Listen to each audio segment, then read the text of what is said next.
நாட்டில் கடந்த வருடம் நவம்பர் மாதம் நிலவிய டித்வா புயல் காரணமாக நுவரெலியா மாவட்டத்தில் ஏற்பட்ட கடுமையான வெள்ளம் மற்றும் மண் சரிவுகளால் நுவரெலியா, ரேந்தபுல, ஹக்கலை பகுதியைச் சேர்ந்த 23 குடும்பங்கள் இடம்பெயர்ந்து தற்காலிக கூடாரங்களில் எதுவித அடிப்படை வசதிகளுமின்றி இன்று வரை வசித்து வருகின்றனர். இந்த தற்காலிக கூடாரங்கள் குறிப்பாக அதிக குளிர் மற்றும் அதிக வெப்பமான காலநிலையை தாங்கும் நிலை அற்றது எனவும், கடுமையான வானிலை பாதிப்புகளிலிருந்து பாதுகாப்பு திறனற்றது எனவும் தங்கியிருக்கும் மக்கள் தெரிவிக்கின்றனர். மேலும் குடிநீரை பெற்றுக்கொள்ள பல மைல் தூரம் சென்று வர வேண்டியுள்ளதாகவும், குளிப்பதற்கும் உடைகளை கழுவுவதற்கும் பாரிய சிரமங்களை சந்திக்க வேண்டிய நிலை உள்ளது எனவும், தமது அவலநிலை குறித்து பலரிடம் முறையிட்டும் எதுவித பயனும் கிடைக்கவில்லை என்றும், எமக்கு எதிர்காலம் ஒன்று இருக்கும் என்று நாம் நினைக்கவில்லை எனவும் அவர்கள் தெரிவித்துள்ளனர். இது தொடர்பில் பாதிக்கப்பட்ட மக்கள் தெரிவிக்கையில், மழை நேரங்களில் தற்காலிக கூடாரத்தினுள் நீர் வடிந்து வருவதாகவும், எங்களுடைய தற்காலிக கூடாரங்களில் மின்சார வசதி இல்லை எனவும், தற்போது நுவரெலியாவில் நிலவும் மாறுபட்ட காலநிலை காரணமாக பல்வேறுபட்ட தோல்நோய் பரவும் அபாயமான நிலையில் இருக்கின்றோம் எனவும் கண்ணீர் மல்க தெரிவித்துள்ளனர். இவர்கள் வாழும் தற்காலிக கூடாரங்களில் குடிநீர், மின்சாரம், போதுமான மலசல கூடங்கள் ஆகியன முறையாக இல்லாத காரணத்தால் தினம்தோறும் இவர்கள் பல்வேறுபட்ட அடிப்படை பிரச்சினைகளை எதிர்நோக்குவதாகவும், 23 குடும்பங்களுக்கு 5 மலசல கூடங்கள் மாத்திரமே உள்ளது எனவும் பாதிக்கப்பட்டவர்கள் சுட்டிக்காட்டியுள்ளனர். எனவே நுவரெலியா, ஹக்கலை, ரேந்தபுல பகுதி மக்கள் தமக்கான நிரந்தர வீடுகள் இல்லாமலும், தற்காலிக வசிப்பிடத்தில் அடிப்படை வசதிகள் இல்லாமலும் பெரும் துயரங்களுக்கு மத்தியில் வாழும் எமக்கு விடிவையும் உடனடியாக தமது வீடுகளை முழுமைப்படுத்தி தருவதற்கு அரசியல்வாதிகள் மற்றும் சம்பந்தப்பட்ட அதிகாரிகள் காலம் தாழ்த்தாமல் முன்வர வேண்டும் எனவும் பாதிக்கப்பட்ட மக்கள் கோரிக்கை விடுத்துள்ளனர். எங்களுக்கும் மழை வந்தால் சரியான பயமாக இருக்குது, நடக்க கூட இயலாது. ஆனால் நாங்கள் வெள்ளத்திலே போயிருந்தாலும் ஒன்றும் இல்லை. இப்படி நாங்கள் சீரழிகிறோம் பிள்ளையில வச்சுக்கிட்டு. ஸ்கூலில் விழுந்து கையோடங்கி ஒன்றும் செய்யலாது. இப்படி நாங்கள் இந்த நிலமையில் இருக்கோம். உங்களுக்கு சரி பார்த்து கொஞ்சம் என்ன சரி எங்களுக்கு உதவி செய்யுங்க. உங்களை அதைத்தான் நாங்கள் கேட்குறோம். ரவைக்கு லைட்டு போட்டால் சூரிய கோஸ் கொடுத்துருக்காங்க. 6 மணிக்கு போட்டால் 7 மணிக்கு அது சார்ஜ் இறங்குது. சாப்பிட்றது கூட எங்களுக்கு நிம்மதி இல்லை. என்ன சொல்லப்போனால் லாம்பு வைக்கலாதுங்களே, இல்லை மிளகு திருப்பி வைக்கலாது. அந்த பல்பை வச்சுக்கிட்டு தான் நாங்கள் சாப்பிடணும்னா 6 மணிக்கெல்லாம் ஆக்கி சாப்பிட முடியணும். வெளிச்சத்தில் இல்லைன்னா இருட்டலுக்கு தான் இருக்கிறோம். நாங்கள் இப்படியெல்லாம் ஒரு கஷ்டப்படுறோம். நாங்கள் 23 குடும்பம். நீங்கள் தயவு செய்து எங்களுக்கு என்ன சரி எங்களுக்கு உதவி செய்யுங்க. அதைத்தான் நாங்கள் உங்களை வேண்டி கேட்குறோம். நாங்கள்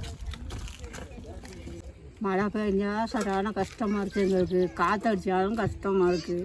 நாங்கள் எப்படி இருக்கோம், எங்களுக்கு தயவு செய்து வீடு ஒன்று கட்டி கொடுக்க பாருங்கள். காற்று காலம் வந்தால் எங்களுக்கு இருக்கவே இயலாது. கூடாரம் போயிடும். நாங்கள் நின்றுக்கிட்டு இருக்கோம் வீட்டுக்கு. அந்த நிலமையில தான் இப்போ நாங்கள் இருக்கோம். நீங்கள் தான் தயவு செய்து எங்களுக்கு வீடு கட்டி கொடுக்கணும் 23 குடும்பத்துக்கும். அதுதான் நாங்கள் உங்களை செஞ்சு கேட்குறோம். நீங்கள் தான் எங்களுக்கு உதவி செய்யணும்.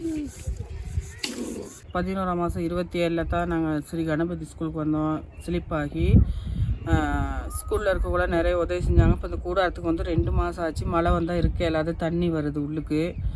எங்களுக்கு என்னமோ அது சீக்கிரம் ஒரு உதவி செய்யுங்க. இது ஒரு அவர் தான் எரியும். வெயிலுக்கு போட்டு தான் இது பண்ணிக்கிறோம். எங்களுக்கு பிள்ளைகளுக்கு யூனிஃபார்ம் அயன் பண்ண கூட ஒரு கரண்ட் வசதி இல்லை. எங்கன்னா வீடு கட்டுறாங்க, எப்போ கட்டித்தராங்கன்னு கூட எங்களுக்கு ஒரு முடிவும் இல்லை. நைட்டுக்கெல்லாம் எங்களுக்கு சரியான கரைச்சலாக இருக்குது. வாஷ்ரூம் போயிடாது. இந்த 23 குடும்பத்துக்கு ஒரு 5 வாஷ்ரூம் தான் இருக்குது. தண்ணி குடி தண்ணி இல்லை. அதனால கொஞ்சம் லயத்தில் இருந்தால் நாங்கள் தண்ணி கொஞ்சம் தூரத்தில் இருந்தால் கொண்டு வந்து குடிக்கிறோம். நீங்கள் பார்த்து உதவி செய்யுங்க. வீட்டில் 7 பேர் இருக்காங்க. முடியாத ஒருத்தர் இருக்கார். எனக்கும் முடியாது. மருமக வெளிநாட்டிலங்க. இந்த பிள்ளைங்க 3 வச்சுக்கிட்டு மகன்கிட்ட தான் இருக்கிறேன். இந்த வீடு சரியான ஈரங்க, தண்ணி அதில் தாங்க இருக்கிறோம். நாங்கள் வந்து 2 மாதம் ஆச்சு. இன்னும் எங்களுக்கு ஒரு உதவியும் செய்யாமல் இருக்கீங்க. வந்து பாருங்கள். எங்களுக்கு லைட்டும் இல்லைங்க. எடுத்து சொல்லு. குடும்பம் இருக்கும் இந்த கூடாரத்தில். மழை வந்தால் சரியான கரைச்சி கூடாரத்துள்ளுக்கும் தண்ணி வருது. சோலார் பவர்னு கொடுத்துருக்காங்க. 1 ஹவருக்கு கூட வேலை செய்யாது. 6 மணிக்கு போட்டால் 7 மணி ஆகும் நின்றும். ஒரு டைம் எல்லோரும் வேலைக்கு போயிட்டு வந்து தான் சமைப்பாங்க வீட்டில் உள்ளவங்க. அந்த நேரம் கரண்ட் இருக்காது. சாப்பிடக்குள்ள பல்ப் நின்று போயிடும். டோர்ச்சிங்கை பற்ற வச்சுக்கிட்டு சாப்பிடுவோம். அப்படி இல்லாட்டி வெளியே போகக்கூட இயலாது. வயசானவங்க நிறைய பேர் இருக்காங்க. நோயாளிங்களும் நிறைய பேர் இருக்காங்க இங்கே.